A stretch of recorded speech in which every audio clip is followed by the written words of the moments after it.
एकनाथ ने भोजन करने से पहले अपने प्रभु का स्मरण किया, आंखें बंद की और आंखें बंद करके प्रभु से कहा, प्रभु तेरा लाख लाख धन्यवाद कि आज मेरी थाली में 2 रोटियां तूने रखी हैं। जरूर मैंने पिछले जन्म में किसी भूखे की भूख मिटाई होगी, तभी तूने मेरी थाली में रोटियां प्रदान कर दी हैं। ये सोच रहे थे, भगवान को धन्यवाद दे रहे थे, हे प्रभु तेरी कृपा है मुझ पर बहुत। भोजन से पहले शांति मंत्र पढ़ रहे थे और भगवान से प्रार्थना करते हैं कि हे ईश्वर, इस दुनिया में यदि कोई भूखा हो तो मेरे पास भेज दे, मैं अपनी रोटी देकर पहले उसकी भूख मिटाऊंगा, उसके बाद अपनी भूख। ये होता है जीवन को सार्थक करना। और कहते हैं आंख मूंद कर जैसे ही प्रभु का ध्यान किया, एक कुत्ता आया, जैसे ही आंख खोली थाली की रोटी कुत्ता लेकर के भाग गया। आंख खोल करके देखा थाली खाली। बाबा एकनाथ ने देखा कि अरे कुत्ता रोटी लेकर के जा रहा है, दौड़े उसके पीछे। कुत्ता आगे आगे, बाबा एकनाथ पीछे पीछे, भागे जा रहे, कुत्ता रोटी लिए भागे जा रहा है। बाबा एकनाथ ने कहा, अरे प्रभु कहां भागते हो, हे परमात्मा कहां जा रहे हो तुम मुझसे दूर, ये रोटी लेकर भागो मत। लोग समझ रहे थे कि बाबा रोटी छीनने गए हैं। बाबा एकनाथ तो घी का कटोरा लेकर जाते हैं कि हे प्रभु ये रूखी रोटी क्यों खाते हो, ये घी भी लगा लो और मेरा जीवन सार्थक कर दीजिए। घी लगा दिया रोटी में, रूखी रोटी क्यों खा रहे हो। देख करके आकाश की तरफ बाबा एकनाथ ने कहा, बाहरे प्रभु क्या सकल बनाई तूने स्वान की और मुझे उड़ा दी चोढ़नी इंसान की। बाबा एकनाथ ने कहा, ये कुत्ता नहीं है, इस कुत्ते के भीतर मुझे परमात्मा दिखाई देता है। और भगवान महावीर ने भी कहा है कि हर आत्मा के भीतर एक परमात्मा छिपा हुआ होता है। चींटी के भीतर भी परमात्मा है, इंसान के भीतर भी परमात्मा है, पेड़ पौधों के भीतर भी परमात्मा है। अरे सम्यक दृष्टि तो वो होता है जो एक इंद्री में भी भगवान के दर्शन कर लिया करता है, वो सम्यक की संपदा को। सोचिए आप, पहले का ये जमाना था कि जब हमारे बुजुर्ग भोजन करने के लिए बैठते थे तो घर के आंगन में आवाज लगाते थे कि मेरी आवाज जहां जहां तक जाती हो, यदि कोई भूखा हो तो आकर मेरे घर में भोजन ग्रहण करे, मैं भूखे को भोजन ग्रहण करा के फिर भोजन ग्रहण करूंगा। 3 बार आवाज लगाई जाती थी कि कोई भूखा हो तो मेरे दर पर आए, मैं उसका स्वागत करता हूं। पहले कहा जाता था अतिथि देवो भव, भूखे को भोजन कराना धर्म हुआ करता है। पहले का वो जमाना कि लोग कहते थे कोई आवे तो हम खावे, और आज का जमाना ऐसा है लोग कहते हैं ये जावे तो उसके बाद हम। तेरे की जिंदगी आदमी की, विचार करिए, सार्थक करो जीवन को। नानक के पिता ने नानक को खेत में भेजा कि जाओ फसल खड़ी हो रही है, ज्वार की फसल लगी हुई है, जाओ चिड़ियों से ज्वार की रक्षा करना। नानक मचान पर जाकर बैठ गए, प्रभु नाम का ध्यान करने लगे। चिड़ियों ने देखा कि ये कैसा रखवाला है, ये हमें भगाता ही नहीं है। चिड़ियां आकर के ज्वार बाजरा खाने लगी। जैसे ही नानक की आंखें खुली, नानक ने कहा मजा आ गया, पिता ने भेजा था रक्षा करना, बेटा कह रहा है राम जी की चिड़िया और राम जी का खेत, खाओ री चिड़िया भर भर पेट, खाओ री चिड़िया भर भर। मेरा क्या है, मेरे बाप का क्या है, राम जी की चिड़िया और राम जी का खेत है, ध्यान रखिए। नानक को बहुत मारा पिता ने कि पागल ये क्या करता है तू, मैंने चिड़ियों से रक्षा करने के लिए तुझे भेजा था। उसने कहा बापू चिड़ियों की तो रक्षा कर रहा था। अरे बोले पागल है क्या, सारा खेत का दाना चुग गई। बोले पिताजी यदि दाना नहीं चुगती तो चिड़ियों की रक्षा कैसे होती, सारी चिड़िया भूखी मर जाती। इसलिए मैंने कहा कि राम जी की चिड़िया और राम जी का खेत खा लो चिड़िया भर भर पेट। ध्यान रखिए ये होती है संतों की करुणा।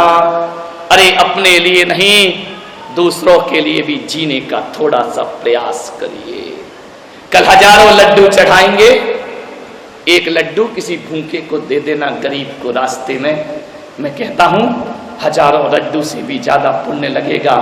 बाबा के चरणों में चढ़ाया हुआ लड्डू यदि किसी गरीब के दामन में चला जाता है तो ध्यान रखना वो लड्डू लड्डू नहीं रहता है, गोपाचल वाले बाबा का प्रसाद बन जाया करता है, जीवन का आनंद बन जाया करता है।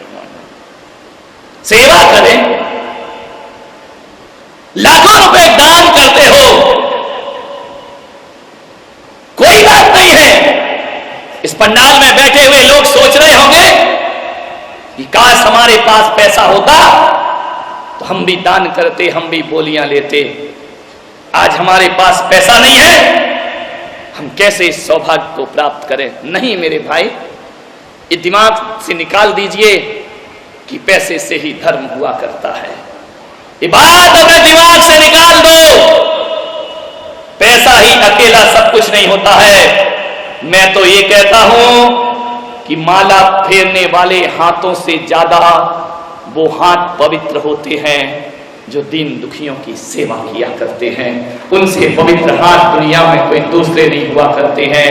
अरे किसी को जीवन दान देते हैं वो हाथ बहुत पवित्र है। कुरान, गीता, बाइबल समय सार हाथ में लेने वाले हाथ उतने पवित्र ना होंगे जितने किसी का भला और सेवा करो तो तुम्हारे हाथों में पवित्रताएं अपने आप आ जाया करती हैं। निस दिन भैया वृत्त करैया सो निश्चय भव। सेवाएं करिए अपने जीवन में थोड़ी सी। बहुत से ग्वालियर के विभिन्न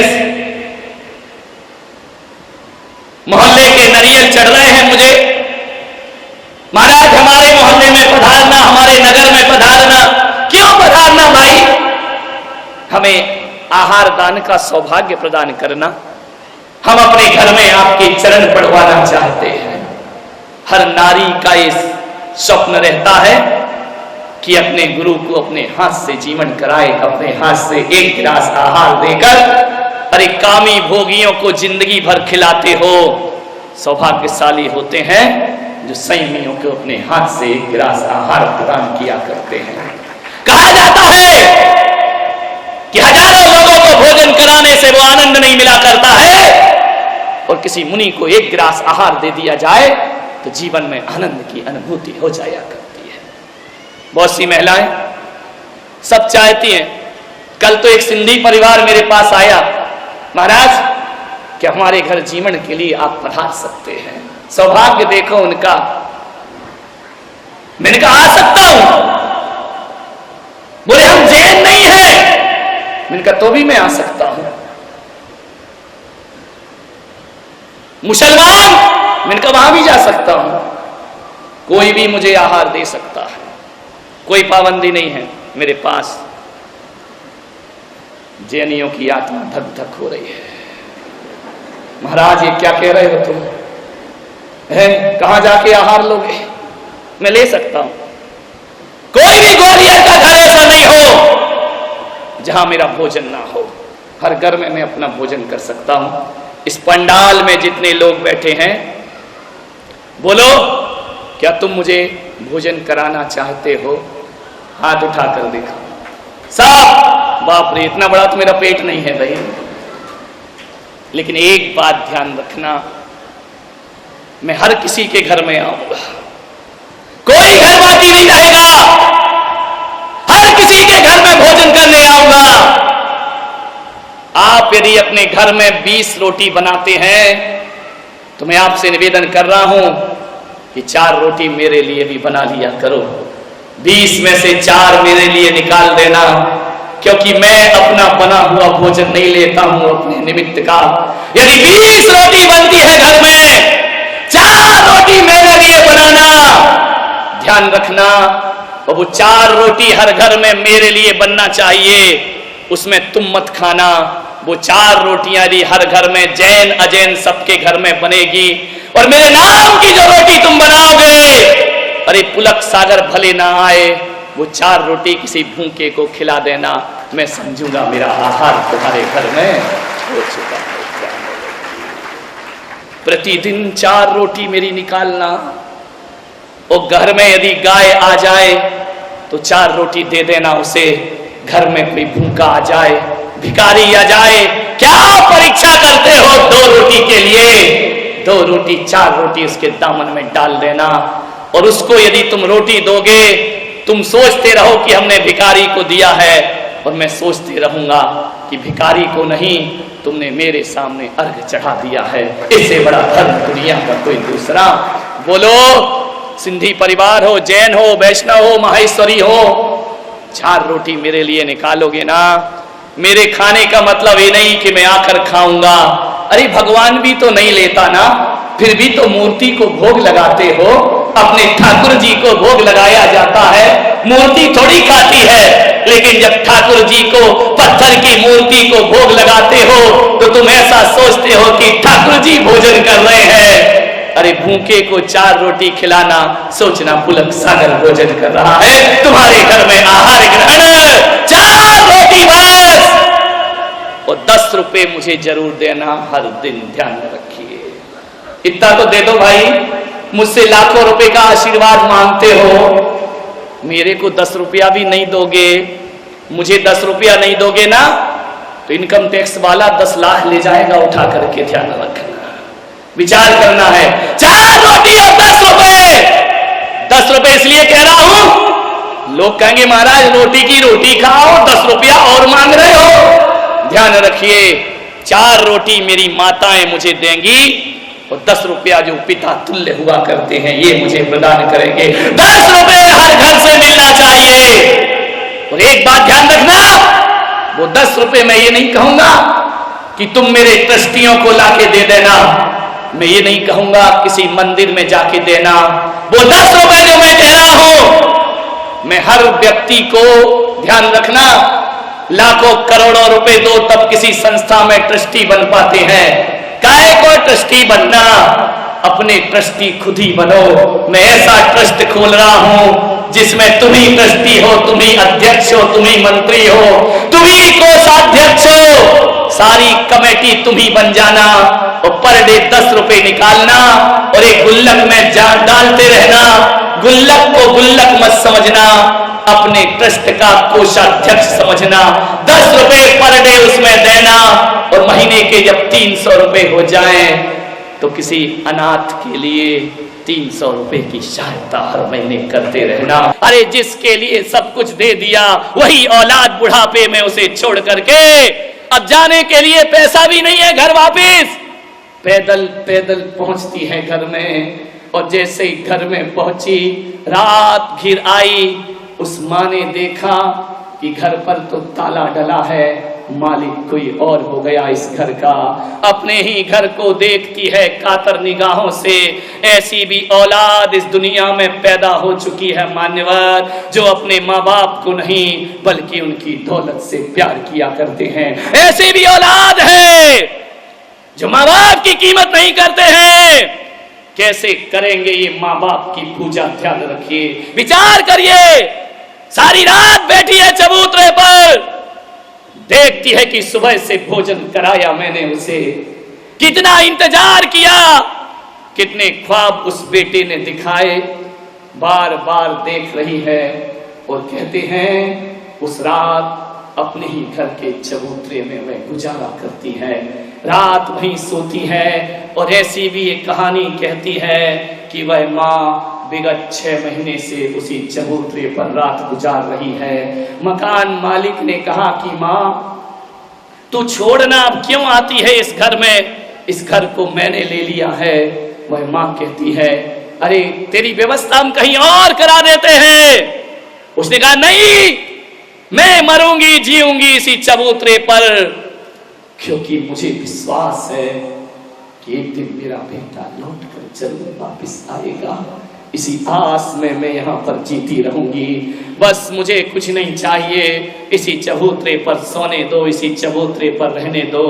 कहते हैं उस मकान मालिक ने उस माँ की बाहों को थामा और कहा कि माँ तू चबूतरे में नहीं रहेगी, इतने सारे कमरे यहाँ हैं, एक कमरा मैं तेरे नाम करता हूँ,